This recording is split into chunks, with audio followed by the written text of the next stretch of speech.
Hey folks, so I wanted to make a video, another one. This time I am not really going to go over like this daily life. I've been doing that enough, and that's where the whining and complaining and running over things again and again comes from. But anywho, reading the Rational Male, and I'm in chapter 5 right now actually. Um, and there's this one particular essay. I think I have two more essays in the chapter to read, but there's one particular essay, and I've actually seen it, when I've done like searches on, Google, let's say for the Rational Male and NOFAP. It's been this particular essay. It's called the Pheromonal Beta. I guess the camera's flipped over, but um, it's probably the closest thing I've seen, other than I think was Dr. Gary. I don't remember his last name, but the guy who did the whole "Your Brain on Porn" TEDx talk, and he started that website with his wife, and you know that's kind of where I guess the closest thing to a sort of scientific basis for NoFap came from originally, I guess. But this is the other one that I've seen in this essay. He talks about. Um, you can look the essay up on his blog, but he refers to there's something about Mary scene. I remember that. Who doesn't? Who's seen it? Where any character is told to basically fap in order to get rid of his anxiety, so that he can interact with the girl he's going on a date with, and hopefully quote unquote get some. And of course it backfires, but to I guess a hilarious end or so. But essentially, I guess the point of this whole essay, one of the main points of this essay, is essentially that if you're one of those guys who's addicted to fapping and watching pornography, that sort of deal, I guess on a pheromonal level, or pheromonal sense, you're projecting that you're a beta. You're the kind of guy who doesn't have really that much luck with women, and so it's not necessarily like something that you would, I guess, directly connect, immediately, but I guess on some biological level it does work in that manner. I'd like to actually look up the scientist he referred to in this essay, because I think Dr. Marty Haselton, I guess, conducted a series of studies on endorphin and hormonal profiles for healthy adults in various stages, attraction, arousal, sex, post-sex, that sort of deal, and pre-sex and post-sex, I guess. And essentially, if you're fapping, the pheromones you're giving off signal that essentially, like I said, you're not the kind of guy who basically gets a lot. But if you're, and this is kind of where I guess people get into like semen retention, which kind of sounds like a funky term to me. It just kind of sounds a little obsessive, but I guess it's like one of the main ways of describing it. I mean, that's what you're doing. You're retaining your semen. You're not fapping. You're not having sex. You're not doing that kind of stuff. You're practicing, strict celibacy. But that's where probably the woman attraction stuff comes from, and NoFap. I mean, people try and describe getting into all sorts of mystical stuff. They get into, practice brahmacharya, aka, celibacy, and you gain all these superpowers or whatever, and it's like, the reality is it's like you're producing different pheromones, essentially, when you're not fapping. And obviously, I've experienced this myself. Obviously, there's a feeling of confidence and, mental stability, and like you're not so depressed and anxious and such, but really, like I've seen that, like I remember this one time I was like, I think it was one of my times where I was actually getting closer to the 90 days, and I got to like 44, 45 days, and in that time frame, like I definitely saw a difference in change in terms of my interactions with women, and it's kind of like you want to chalk it to superpowers, so to speak. You want to like make it all mystical and woo-tastic and such, but really it's just the fact that, like, I guess the perception is, I mean, not just pheromonally or chemically, but Also in sort of a social sense, if you're not one of those guys who's fapping all the time, then the assumption is that you must either A, be getting some all the time, or at least regularly, or you must be off doing something else, you know. Because it's like I remember having these conversations with some folks, like I think it was probably back in high school. It's back in like the early 2000s, that's how old I am. But there was this whole sort of attitude of like, if you're not fapping, then what are you doing with your time? You know, if you're not fapping, then what's going on in your life? You know, as people get into accusing people of being homosexuals and such if they're not fapping, you know, that sort of deal. Or you must be a liar because oh, you know, if you're an average guy, then that understanding is you're not getting any, and therefore the only way you're going to get your release is by self pleasure. And what's the other option to that? Well, most people don't really have that kind of conception. Like, what could you be doing with your time instead of fapping? You know, what could you be doing? You know, and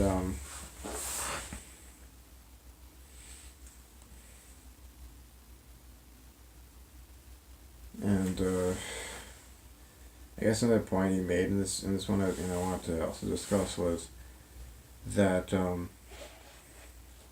guess it's kind of like I guess he's referring to sublimation. I don't know if he use the actual he used the word subliminally, but I guess that's where you get into sublimation. You know, it's like okay, it's either fapping or you're having some, you get some, or the third option, which is sublimation, where you redirect those impulses, those desires into other things. You go, you work out, you lift weights, you lift up heavy things, you put them back down. You read, you travel, you learn to play an instrument, you study for your classes, or whatever the case may be. You're directing those desires into something else, and I suppose part of the understanding, for a lot of guys, and I definitely have to admit that's part of my understanding as well, is that we do those things in order to succeed, in order to by essentially become more attractive to women. So if you have like a canvas and you have your oil paint, you go paint something on that and you work out your skill. You put in the time to become a great artist, a great painter. Maybe you're learning to play a guitar. Whether you're in a band or you're going solo. You're trying to like become skillful at that, so that you can then go play that music in front of hopefully groups of people who include women, and then impress them with them, and maybe you'll get quote unquote get lucky from that, which apparently is part of what Rollo Tomassi was doing back in the day. He was a musician, and because he was a musician, he was able to get with lots of women. But it's either A, you're fapping and you're basically like wasting your energy, wasting your testosterone, funking up your pheromonal profile or hormonal profile, such that you're obviously not going to be attractive to women, let's say, or you're sublimating that, or if obviously there's a chance that you're actually getting some, but it's like the reality is for most of us we gotta learn to sublimate, for the majority of the time, at least until we, I guess, cross from the undesirable category to the desirable category, which is another thing that he kind of mentions, the social marketplace. This other essay, and it kind of relates to it, I guess you could say, because I suppose like beta males fit into the undesirable category. They're not really in their peak, and they're obviously not getting chased after by women, and unless those women are looking for comfort, security, and girls who have slept around and now they want the stable, I gotta get a job kind of a guy. But it seems to me like, insofar as this stuff is concerned, NoFap can really serve as a tool, maybe the primary tool for all to transfer yourself from that beta to the alpha, from the undesirable to the desirable, from the I've messed around with a bunch of other guys and now I need a stable guy category, to the, she actually wants you regardless of resources or not kind of a category. And like I said, I've had the experience of it. I had the experience of like, once I went into the sort of what do you call it, like, I guess you could say like successful mode on NoFap. You know, getting 90 days, 100 days, 120, so on is like you know, for instance, the one-eyed girl. Like this last semester, I got onto this major streak on NoFap. It wasn't anything compared to my longest streak, but it was definitely like, okay, I hit 90 days again. You know, my third time hitting 90 days, and I got to 4 months, and it's like I definitely noticed like, you know, I was acting less needy. I was feeling less depressed, anxious, you know, socially awkward. I was just, you know, I was hitting the books. I was putting my time in. I was, you know, getting the scores I needed on my exams. I was feeling great, and you know, it was one of those things where like I went from being so focused on her and the boyfriend and being so, you know, bent out of shape about that to like not caring, being so detached, and just, you know, like I go into that room where they be at, and I would just like sit at the table, and I think I talked about this in some other videos, but you know, it's kind of like I would see her there, and it wouldn't really affect me, and I never really ended up drawing her attention to me. It's kind of like, what's up with this guy, you know? She has all these other guys around her who want to be her friend or try to be nice to her because, you know, I'm sure on some level they would love to get in bed with her. So they're thinking, okay, I'll be nice to her, I'll be her friend. Typical beta male strategy, you know, being the beta orbiter. And of course, the boyfriend being the, I don't know if I call him, I mean, he was, I guess, in a sense, a contextual alpha in a very limited sense. But I think he kind of got betified. But, you know, him kind of latching onto her and getting so bent out of shape and like red in the face and angry whenever she would try to go over and get my attention. And, you know, definitely, it made me stand out in a way that, like, you know, so many of us will strive to stand out, be like, I'm not going to be like the other guys, you know, I'm going to be better than that, I'm the good guy, whatever, and that makes me different or better.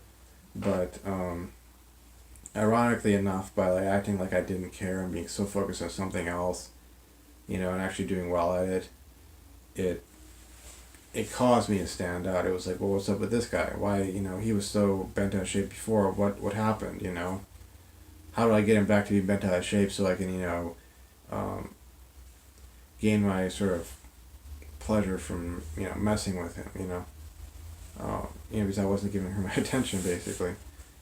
And that was when I was like on that upswing on NoFap. This, you know, this last time. Um, you know, it's like definitely like being at a low point right now, trying to get through one day and then two and three and so on. Like, I know from experience, as well as from a lot of these, you know, I mean, you got Gary Wilson, that's the guy's name, Dr. Gary Wilson, and Rollo Tomassi, and Dr. Marty Hasselton, I think is the name I gave from the essay. But there's a real basis to it, you know, that if I can just get through a week, 2 weeks, 3 weeks, a month, and not have it be such a chore, but have it be a part of me driving towards some greater goal, then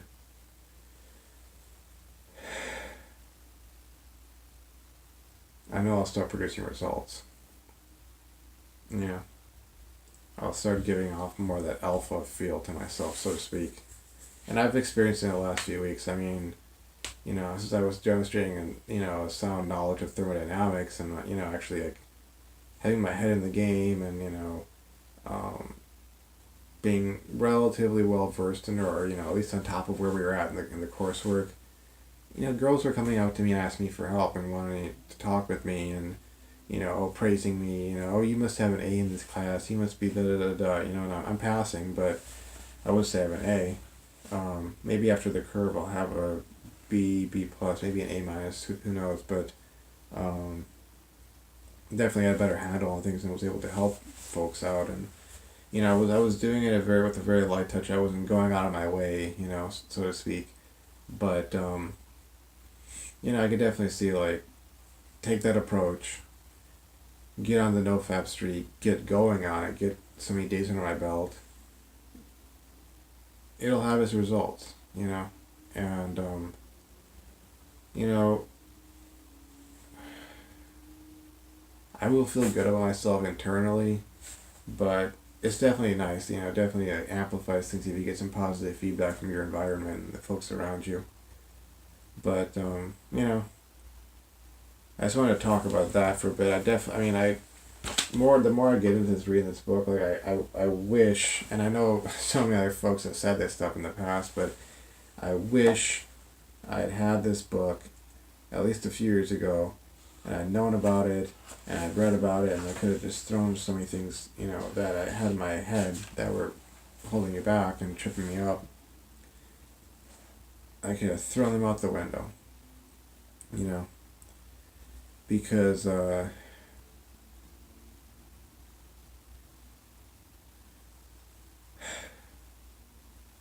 so many things that are holding me back in life and held me back in life, and you know, that sort of thing have been like my way of thinking about stuff, and the irony is this book came out in 2013. I wonder where I would be now if in 2013 I'd had this book and I had read it cover to cover, and I had somehow been able to get out of the shadow of, for instance, my parents and my family influence and that sort of thing, because, um, in many ways, like, my dad, I love him. He's a great guy. He definitely has his alpha-ness. Like, when he's at his work, he's the engineering manager.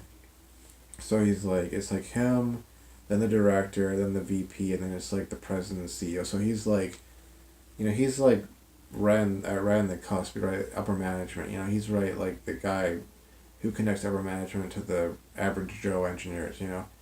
And he has his alphaness there, his alpha, contextual alphaness, because he's the head of the R&D testing team, or for like fixing various bugs in their software and hardware and that sort of deal. And so in that context, he's very alpha. He can be very alpha towards me because he's my father, but I've seen with his relations towards women in general, my mom in particular, my sister as well, he gets very beta. And the way I was taught in many ways, it's something that, like, the way of thinking that if the world really was like that, people really lived by the rules, I would feel great to be like that, because, you be the good husband, the good father, the good provider, the hardworking, committed, noble man, and you get, you get something in return for it. You would get rewarded for it, and people would, they wouldn't just expect it. They would actually be like, wow, like he actually lived up to his word.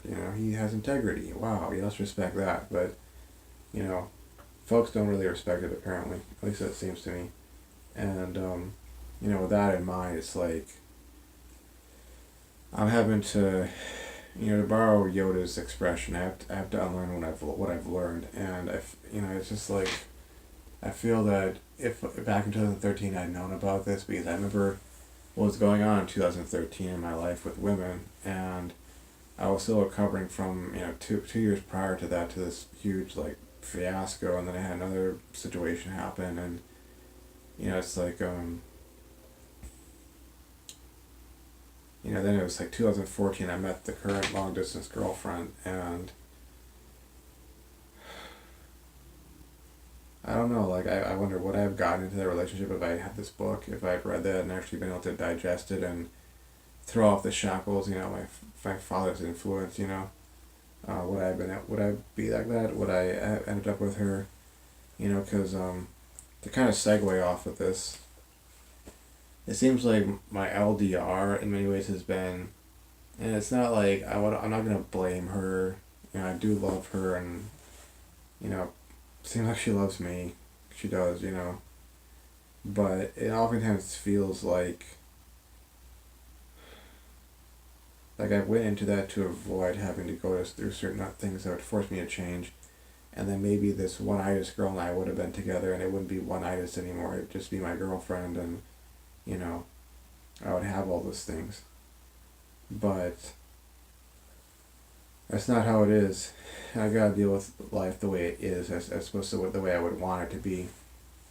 And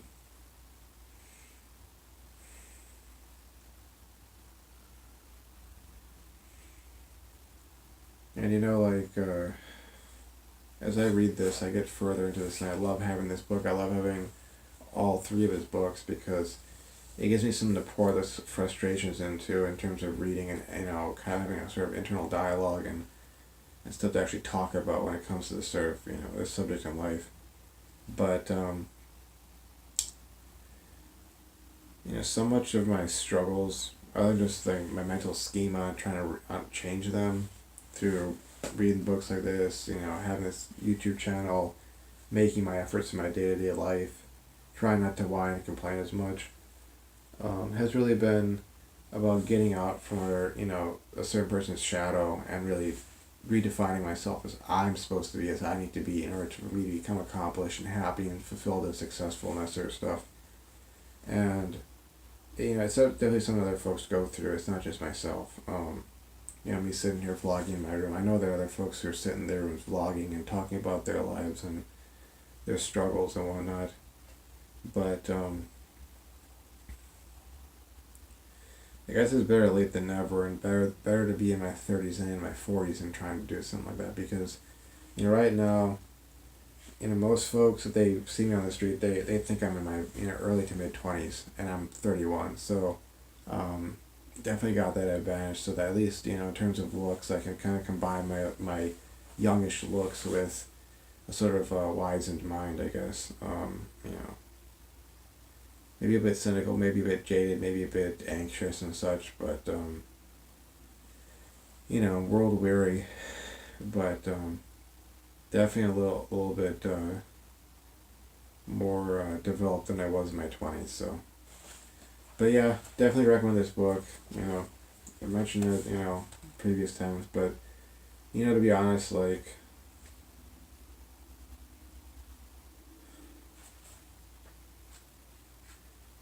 this book is definitely helping.